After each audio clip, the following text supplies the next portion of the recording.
What's going on, y'all? This is Corey, and welcome back to another RVing with Corey YouTube video. Today, we're going to take a look at an extremely unique bunkhouse travel trailer. Before we get on the inside, all the specs, as well as the link for the pricing, will be down below in the video description.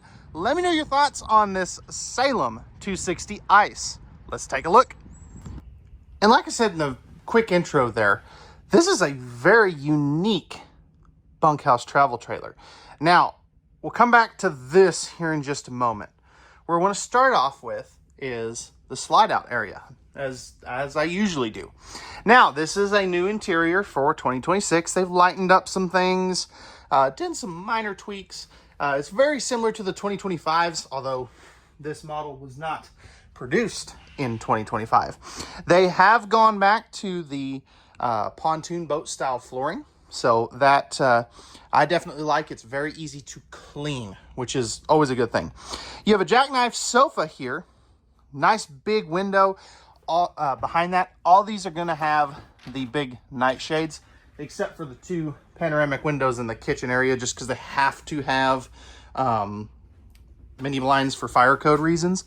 Underneath here, you do have some totes, which are pretty cool. I love that Salem goes ahead and gives you the totes. I think that's neat.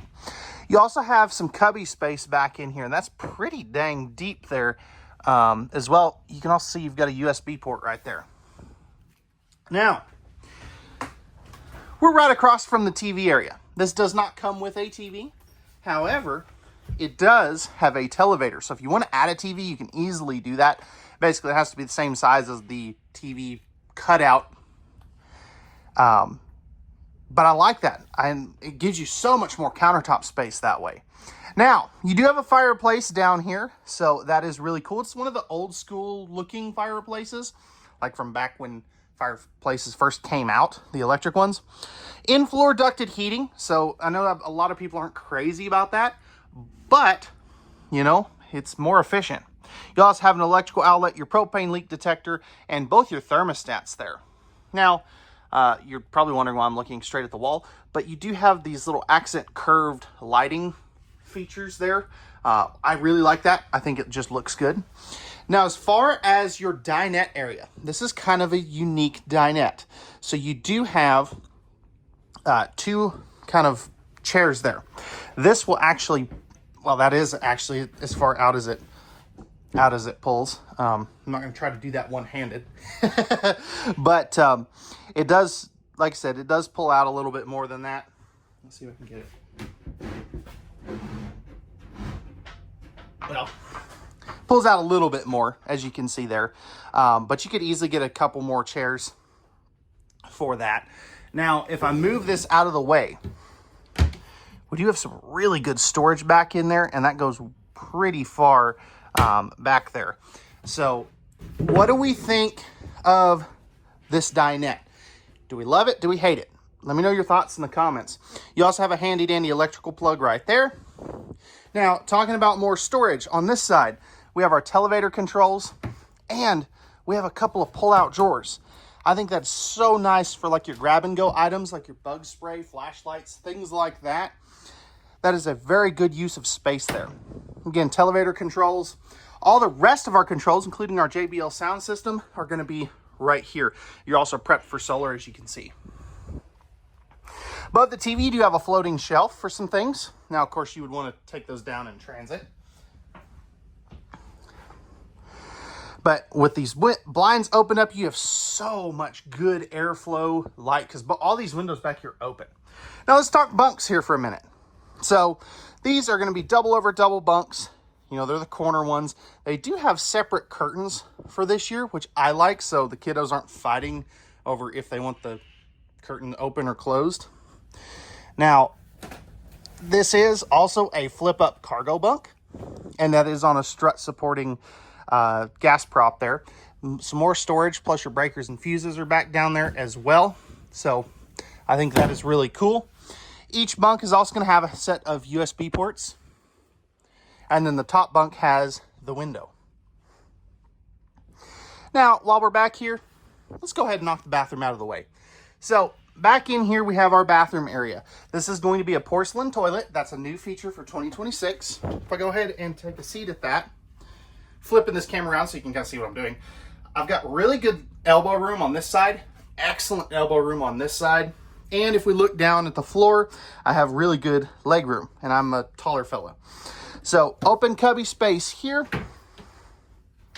split storage there, plus some plumbing access. You're gonna have a really nice sink here, GFI protected outlet,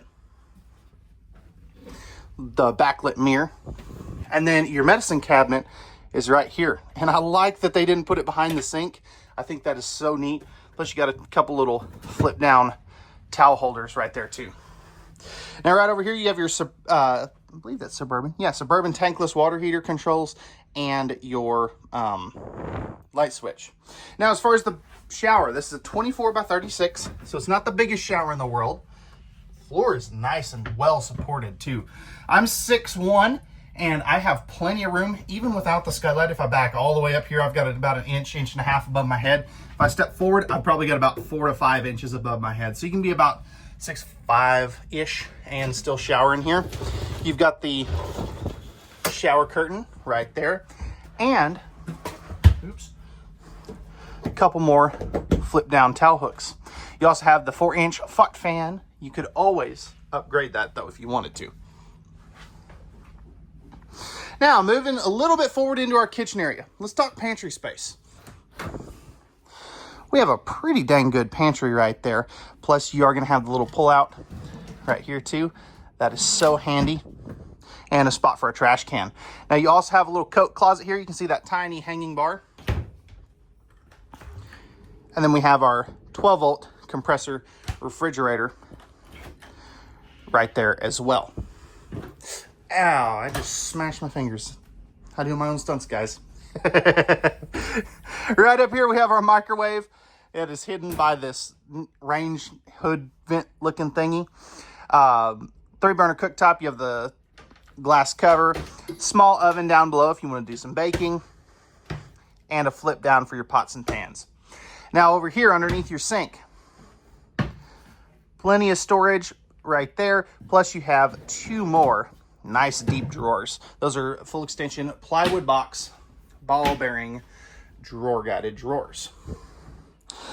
Electrical outlet back over there. Pressed membrane thermofoil style countertops. Nice big sink with the spring loaded sprayer faucet. And let's just go ahead and open one of these. You can also see nice big window, and you have some more flip down hooks. More shelving space over there. And what do we think about this divider that kind of divides off the dinette area from the kitchen? Does it work? Does it not work? Let me know your thoughts. Moving forward, we go into our bedroom. This has a sliding pocket door. Now, right over here, this is going to be our primary wardrobe space. So you do have a pretty nice chunk of storage down there. A little bit more storage right there. This is a 66 by 80 Olympic queen bed, or a custom king, I think is what they call it. Storage space there. Wish these would hold themselves up. And then on each side, you are going to have these little cubbies back there. There's household and USB outlets on both sides of this bed. It's just kind of hard to show that with the bed up. And then you have some cubby space down there with a shoe garage. 2 15K ACs, and they're both ducted. Spots mounted TV, some more flip down hooks for some things. And then you have your pet steps here. So if your fur baby gets to sleep with you like mine does, easy for them to get up there. Again, spot to mount that TV, and there's all your controls there. So what do we think of this floor plan? Did they nail it or did they fail it? Let me know your thoughts, and let's take a look at the outside. All right, y'all, we're on the outside of this Salem 260 Ice. This is an aluminum-sided wood frame travel trailer. Some people call it stick and tin. I just call it, it's an aluminum-sided travel trailer. Power tongue jack, 2 20-pound propane tanks. You've also got your battery and your battery disconnect switches right there. Easy to get to. Right here, you're going to have your 3/4 front pass-through storage. You can also see their little laundry chute that I forgot to talk about on the inside. So plenty of space there. Plus you got your dry erase board right there. Right here is going to be where you fill your freshwater tank. You also have your power stabilizer jack option. That is a really cool feature that these come with.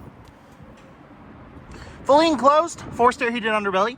That's going to give you some good extended season use.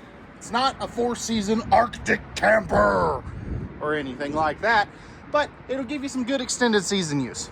Right here, you got your little mini fridge, perfect for all those Mountain Dews, brewskis, and apple juices. Outside speakers, you also have an outside shower, spot to mount a outdoor TV if you did want to as well. Nice big power awning with LED lights. You also have your blade lighting right there as well. Tandem axle, you also are going to have your MORryde step above steps, large entry assist handle, and a friction hinge entry door.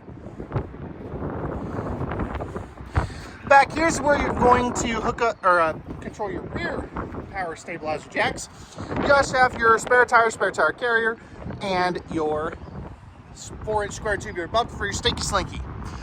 Backup camera prep right there, and then right back here you have all of your hookups. So your city water, your black tank flush, and your cable and satellite hookups. And it looks like somebody forgot their plate. I bet a driver's probably missing that. We'll make sure and get that back to him. Right here you're going to have your 50-amp service and your black and gray tank dumps for the bathroom. Rack and pinion style slide out. And then right up here, you've got your other stabilizer jacks, manual overrides for those, your tankless on-demand water heater, and your furnace. So, all right, guys, that's going to wrap it up for the outside of the Salem 260 Ice. Let me know your thoughts in the comment section down below. Pricing and specs will be in the video description down below. And we'll see you guys on the next one. Peace!